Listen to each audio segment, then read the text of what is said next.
Hi, my name is Chris Palmer. I'm the Managing Director of Etech Solutions. We're an IT support company with an arm that focuses on security, cyber resilience and compliance now.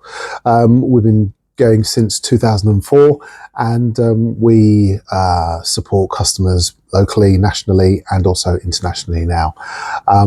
So the reason for my little video today is that I sat through one of our security updates via one of our vendors, SonicWall, and it was quite interesting because these updates generally are a summary and culmination of thousands and thousands of incidents that have occurred and the data that's collected by analysing those incidents. And one of the many interesting things that I found this morning sitting through the update is that the actual techniques haven't changed. The fraudsters are using the same techniques. However, with the evolution of AI and other tool sets, the frequency of attack has increased. So in some respects, it doesn't make our life any easier, but what it does mean is our adoption of certain routines and tasks are still relevant. So I'm going to take you through some really small snapshots of things that you need to be thinking about when it comes to becoming more cyber resilient, and things you need to be talking to your current MSP about, not to ignore the fundamentals. And in some respects, again, not to oversimplify, but start simply and make sure that the basics are being done well. It's far better to do the basics really well than try to get over sophisticated with your cyber resilience and have many complex tools and none of them are being used properly. So by fundamentals, what I mean is starting simply, patching. Are you aware of your patching status? Patching being keeping your operating systems up to date, your main applications up to date. You know, are all of your team members' software that they're using completely up to date with all the latest security patches? That's huge.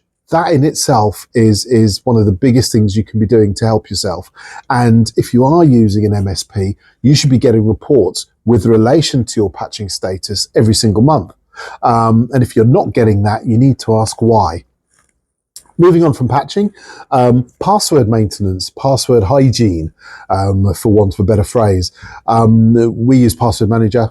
It enables us to create complex passwords. It enables us to routinely change those passwords. And that, again, makes things very, very difficult for a breach to have any sustainability. Because your passwords are forever changing, it's automated, and because your password manager is handling the login information for your applications, it makes things a hell of a lot easier for you, rather than you having to try to remember all of the hundreds and hundreds of passwords we now have to live with. And certainly if you're still using one password for everything, you know and I know that that isn't what you should be doing. So invest in a password manager. We can give you some tips on which ones we would advise, but there's plenty of them out there. MFA, absolutely everywhere. Multi-factor authentication. Yeah, you definitely need that now, because you just have to have that extra level of security on your logins for your main applications. So any of the applications that you're using, if it has the capability to use MFA, then get it deployed and use it.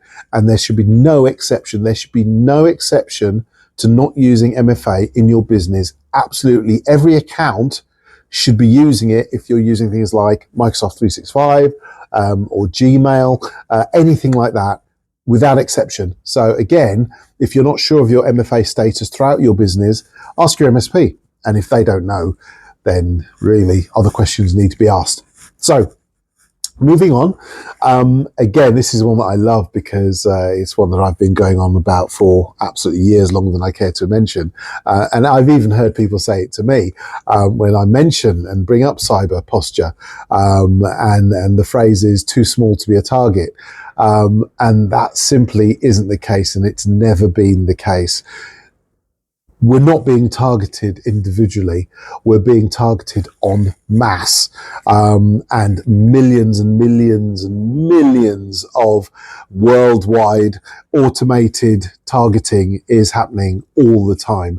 And if you fall foul to it, it only takes one person to click on the wrong thing, and that's it.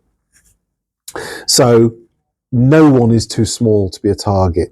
And actually, it's far easier the majority of the time to breach a smaller organization than it is an enterprise business, because generally the enterprise business has an internal team of 20 IT people. They have all of the tools necessary. They've got everything locked down, and they invest thousands and thousands, if not millions a year on cyber protection, because they know that a breach could cost them much, much more than that, along with all the reputational damage that comes with it. So, you and I are not in that level. So, don't assume that because you're too small, you slip under the radar and you'll not be exposed, because it's happening all the time. Another thing that was mentioned, and again, it's one of those things that we're aware of, but sometimes because of all of the other high profile issues that we're dealing with, sometimes you kind of forget about this thing. And it's looking at the access and permissions that you've got across your business for your team. Is there anyone in your team that's got admin access to certain applications and dashboards that they actually don't need? So it's actually assessing the access levels that you've issued to your staff, because if someone doesn't need full access and full admin credentials, then simply reduce them, because anyone that has full admin credentials is an exposure within your business. So definitely have a look at who has what access, who needs what levels of access, and if need be, pare it down to minimize some of the impact and breach potential that you can have within your business. Compromised credentials, virtual private networks, i.e. VPNs, prior to COVID, post-COVID, a lot of people are still working from home. They're taking their computers home that are business machines, putting them on local home networks that are probably shared with other people, possibly even renters. That's a huge area that people don't really seem to take on board. And the risk of that business machine being breached on those types of networks or coffee shops is exponential.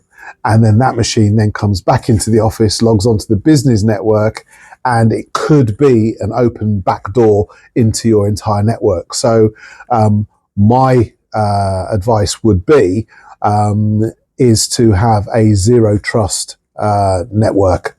And that can't be a standalone service, but essentially any machine that is accessing services from outside of your network doesn't actually have direct network access. What I mean by that is you have a external portal that vets the machine and gives access to the external applications, as opposed to them having to come into your organization, into your network, purely to then go back out again. And the beauty of a zero trust is that you can set policies in place.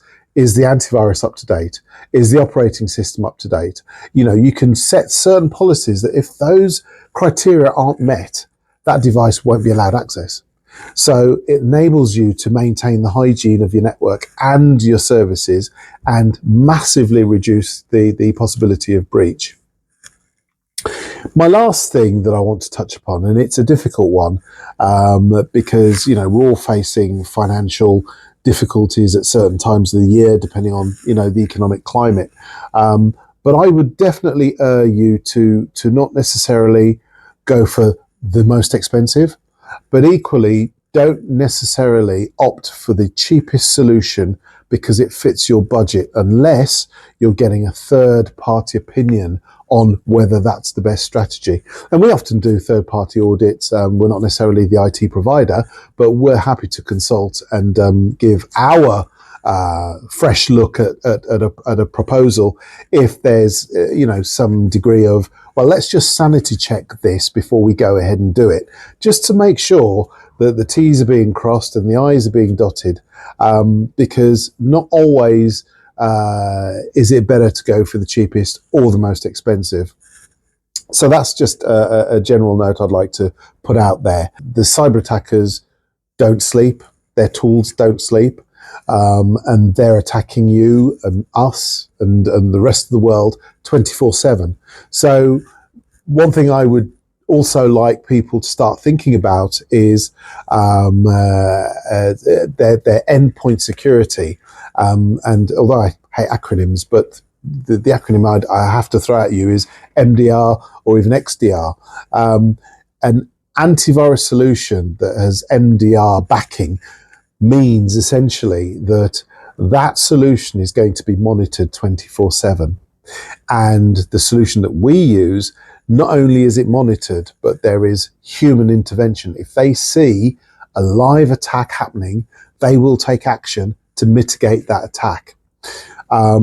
That level of endpoint security is going to become more and more the norm, because let's face it, how many MSPs out there are 24/7 and are true cyber 24/7 protection specialists? There aren't that many out there, and the ones that are out there, they're probably cost prohibitive to most small businesses. So you can get the same benefit from deploying the right level of endpoint security. I won't call it antivirus because we've moved on from that now. It's endpoint security that you can install on your laptop, desktop, and it's actually monitored 24/7 by human beings to ensure that your risk is minimized. And it's not as expensive as you think it is, as expensive as it sounds. But also I would wager that the expense versus the cost of a breach and the fines that could come if you have data leak far outweigh the cost of the investment. So hopefully some of that has made some sense. Hopefully it's landed well. And feel free to comment in the post if you've got questions. Just DM me. I'm more than happy to share some of my time and give you advice if it helps you, because ultimately, if I can help you stop cyber attacks and breaches and loss of finance, it basically helps the entire business community, and that in itself is a great place for us to start.